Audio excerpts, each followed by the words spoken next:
clase del día de hoy, si se pudieron percatar en su guía, pues vamos a estar hablando de la célula y de sus organelos.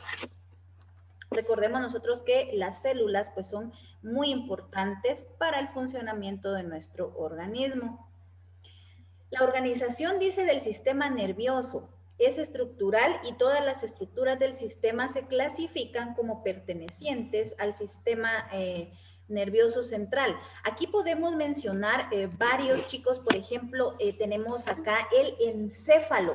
Cuando nosotros hablamos de encéfalo, estamos hablando de un órgano en la cabeza, ¿verdad? Que se sitúa en nuestra cabeza, y el encéfalo, chicos, es el encargado o es el que controla todas las funciones que el ser humano lleva a cabo y está protegido por el cráneo. Es de vital importancia, ¿verdad?, que esté protegido por el cráneo. Si hablamos de la médula espinal, pues también ahí vamos a tener nosotros entendido, chicos, que la médula espinal, ¿verdad?, forma parte del sistema nervioso y es el que transmite toda la información, todos los mensajes desde el cerebro y hasta el cerebro de vuelta. Entonces, la médula espinal es parte muy, muy importante del sistema nervioso, ¿verdad? En otras palabras, podríamos nosotros decir que es, ¿verdad? La médula espinal es la que lleva los mensajes a todo nuestro cuerpo, ¿verdad? Desde el cerebro y de vuelta al mismo, ¿verdad? Desde y hasta el cerebro. También hablamos ahí de nervios y ganglios, ¿verdad? Los nervios, pues ya hablamos de ello. Y si hablamos de ganglios, cuando usted escuche esta palabrita ganglios, nosotros vamos a identificarlos como pequeñas estructuras, ¿verdad? Son pequeñas estructuras y si usted pudo darse cuenta en su guía, ahí fácil las va a identificar porque tienen una forma como, les dijera yo, como ver un frijolito, como ver un frijol, así. Entonces, también es parte del sistema inmunitario. Los ganglios son parte importante entonces de la organización del sistema nervioso. También tenemos aquí que es funcional. Dice que los nervios motores se clasifican en división somática y división autónoma. Cuando hablamos de una división somática, estamos hablando de que esta estimula, ¿verdad?, los músculos esqueléticos, y cuando hablamos de una división autónoma, estamos hablando que estas estimulan el músculo liso, el cardíaco y también algunas glándulas en este caso. El tejido nervioso y la estructura y función. Células, dice, del soporte del tejido conectivo. Ahí nosotros podemos mencionar que el tejido conectivo, chicos, es un grupo de tejidos muy diversos. Ahí podemos nosotros mencionar esto, ¿verdad? El tejido conectivo es un grupo de tejidos muy diversos y funcionan, como decirles, entre relleno, entre órganos y tejidos. A eso hace alusión esta palabra de el tejido conectivo. Si hablamos ahí de la neuroglía, proporciona soporte, dice, y protección a las neuronas del sistema nervioso central. Una de las células de la neuroglía son fagocitos y otras se encargan de mielinizar las prolongaciones neuronales. Entonces, si hablamos nosotros ahí de la neuroglía, estamos hablando, por ejemplo, de cualquiera de las células, ¿verdad? Cualquiera de las células que nosotros, por ejemplo, que mantienen a las neuronas en su lugar. A eso se refiere la neuroglía en este caso, ¿verdad? La neuroglía, entonces, es cualquiera de las células que mantiene a las neuronas en su lugar y las ayudan también a funcionar adecuadamente. Es muy importante, entonces, esa pequeña palabrita que está ahí, apréndasela bien, neuroglía, porque es la que va a hacer o tiene la función de mantener a las neuronas en su lugar y que éstas a su vez estén funcionando de la manera correcta. Si hablamos de fagocitos, ahí dice, son fagocitos, dice que una de las células de la neuroglía son fagocitos. Entonces, si hablamos nosotros ahí de fagocitos, también vamos a saber que un fagocito pues es una célula que nosotros llamamos libre, ¿verdad? Una célula libre y está presente en la sangre y otros líquidos orgánicos, los fagocitos.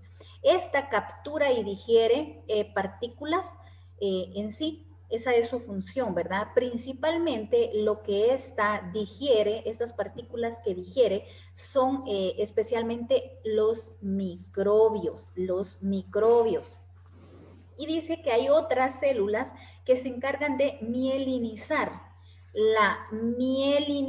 ¿Qué es mielinizar? Mielinizar es un proceso en el cual se forma la vaina de mielina en los axones de las neuronas. Esto comienza a manifestarse en el segundo trimestre desde que nosotros estamos en el vientre de nuestra madre. Esto empieza entonces a llevarse a cabo en nuestro cuerpo desde el segundo trimestre de la gestación y dura toda la vida, ¿verdad? Toda la vida dura entonces esto que nosotros vemos aquí de la mielinizar las prolongaciones neuronales. Muy bien. Si hablamos nosotros ahí de las neuronas, dice su anatomía que todas las neuronas poseen un soma que contiene núcleo y las prolongaciones, o sea, las fibras de dos tipos. Por ejemplo, axones. Aquí está, axones y dendritas. Entonces, el axón o los axones, en este caso, son la prolongación que nosotros podemos observar ahí en las imágenes que ustedes tienen en su guía, son la prolongación y van o arrancan desde el cuerpo de la neurona y terminan en las ramificaciones que ustedes pueden observar claramente en la guía que se les envió. Estos, los axones, es solo uno por cada neurona. Solo existe un axón por cada neurona. Por ejemplo, estos también típicamente, ¿verdad? Producen o generan impulsos. Los axones entonces pueden generar impulsos y los alejan y liberan en neurotransmisores. Si hablamos de las dendritas, también puedan haber una o muchas por cada neurona. Esta es la diferencia entre estos dos, de axones y dendritas, ¿verdad? Que el axón dijimos que es solo uno por neurona y las dendritas que son una o muchas por cada neurona. Estas, chicos, característicamente nosotros podemos determinar ahí o mencionar, ¿verdad? Que las dendritas característicamente transportan corriente eléctrica, ¿sí? Transportan corriente eléctrica y la mayoría de las fibras largas que están mielinizadas aumentan, ¿verdad? La mielina aumenta la velocidad de las mismas en la transmisión de los impulsos nerviosos en este caso.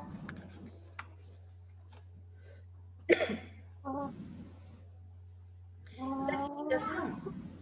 Aquí nosotros vamos a ver que hay un tipo de clasificación, dice dependiendo de la función o según la función que ejercen y según la estructura de las mismas. Por ejemplo, si hablamos ahí de la clasificación según la función, podemos nosotros ver ahí que es la dirección hacia donde va el impulso, ¿verdad? La transmisión podemos decir nosotros del impulso en este caso.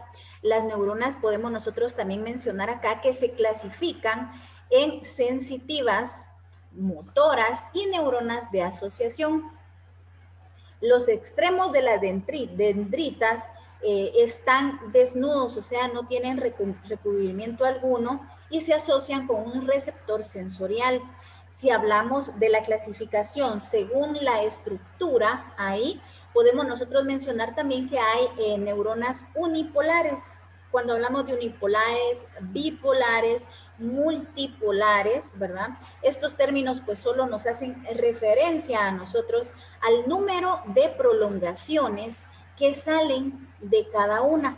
Las neuronas motoras, por ejemplo, y las de asociación multipolar, la mayoría son sensitivas y son unipolares, a excepción de las neuronas sensitivas, por ejemplo, de los órganos o de los sentidos de la vista y el oído, que sí son bipolares, ¿verdad? Las excepciones están ahí marcadas, entonces, chicos, pueden ser, dice que las excepciones, en este caso, son de las neuronas sensitivas de los órganos, de los sentidos, de la vista y el oído. Estas son bipolares. Bipolares.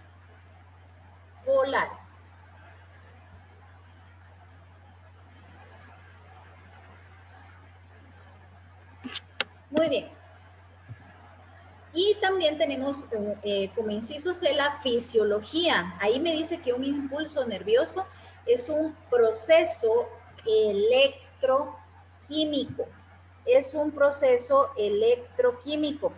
Esto es iniciado por varios estímulos.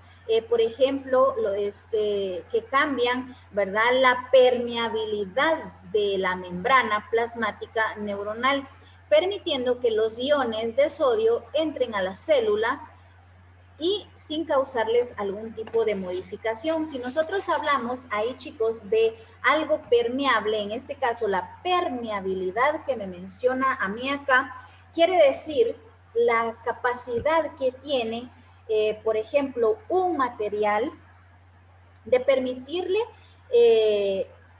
el ingreso a un fluido, ¿verdad? O que la atraviese sin alterar su composición. A eso hace referencia la palabra permeabilidad en medicina. Es la capacidad que tiene un material de permitirle a un fluido, ¿verdad?, que lo atraviese sin ocasionarle o alterar su composición en este caso. Dice también que una neurona influye sobre otras neuronas y las células efectoras liberando neurotransmisores. Cuando hablamos nosotros de esto, estamos hablando también ahí, o podríamos hacer mención, ¿verdad?, de sustancias.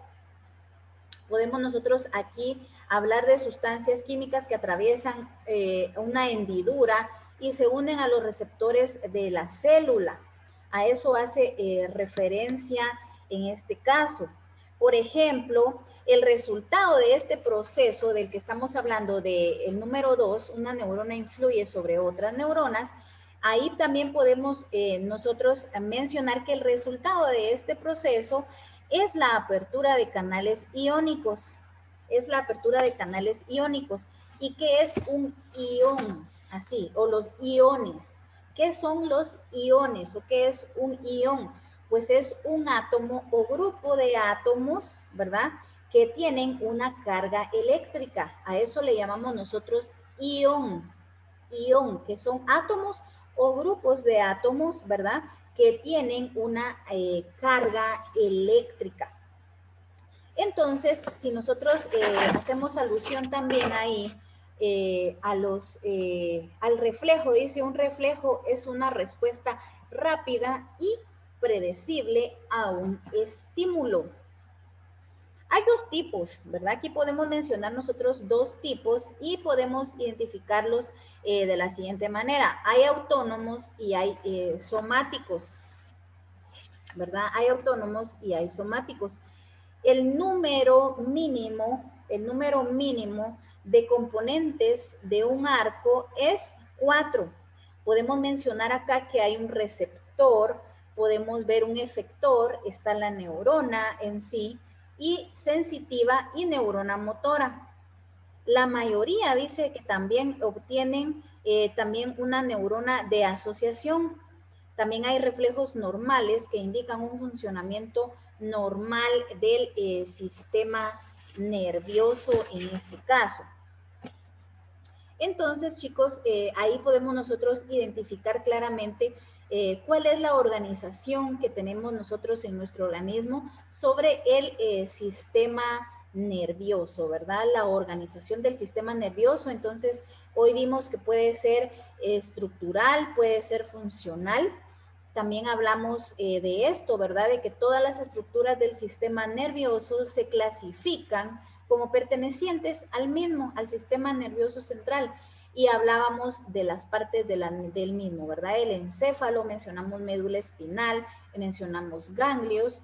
Entonces, ahora yo le pregunto ahí a alguien que se recuerde qué fue lo que dije que hacía o qué es la función que cumple el encéfalo en nuestro cuerpo.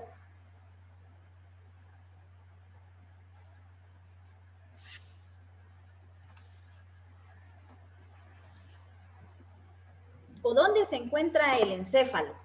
¿En qué parte de nuestro En la cuerpo? señor. Señor, ¿Sí? es un órgano importante que controla el pensamiento, la memoria y emociones. Muy bien. Sí, es un órgano que está. ¿Y dónde está ese órgano ubicado? ¿Será que está en las manos? ¿Está en el cuello? En el cerebro. Muy bien, está en la cabeza, ¿verdad? Por eso es que es tan importante y como decía ayer el compañero, pues controla todas las funciones que el ser humano lleva a cabo, ¿verdad? Y está protegido pues por nuestro cráneo. Entonces es bastante, bastante importante. Muy bien, compañero. Ahora, la médula espinal, ¿qué fue lo que mencioné yo acerca de ella?